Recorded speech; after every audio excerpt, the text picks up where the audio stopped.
আপনি আসার পরে ইন্ডাস্ট্রিতে আরো ফিমেল প্রডিউসার যারা তারা ইন্সপায়ার হয়ে আসতেছে, তো তারাই কিন্তু প্রথমে আপনার নাম বলে যে উনি আসছে, এত বড় একটা ছবি বানাইছে।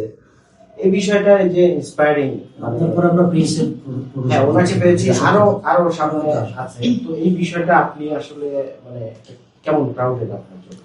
আমার তো আসলে ভালো লাগে যখন কেউ আমার নাম বলে, যখন কেউ বলে যে যেমন শিরিন সুলতান আপু যখন বলে যে আমি সুমি আপুকে দেখে inspired, I really feel good কি আমাকে দেখে আরেকজন প্রযোজক আসছেন, মহিলা উদ্যোক্তা আসছেন, মানে ইন্ডাস্ট্রি বড় হচ্ছে, তারা এর চাইতে বড় বাজেটে সিনেমা করছেন। তো আমরা তো আসলে এটাই চাই দিন শেষে, যে সিনেমা বাজেট বড় হোক, সিনেমা ইন্ডাস্ট্রি বড় হোক। তো আমরা সবাই মিলে কাজ করবো, আরো নতুন আসবে, শিরিন আপুকে দেখে হয়তো নতুন কেউ আসবে।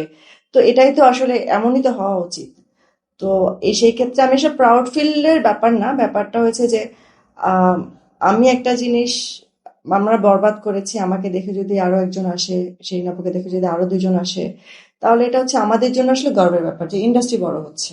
তো ফাইনালি আমরা যেটা চাই সেটা হচ্ছে যে ইন্ডাস্ট্রিতে কি করে আমরা মানে এগিয়ে যাব, ইন্ডাস্ট্রিটাকে কিভাবে আরো বড় করা যায়, আমরা আরো কত ভালো সিনেমা বানাতে পারি, আমরা কত আরো ভালো বাজেটে সিনেমা বানাতে পারি।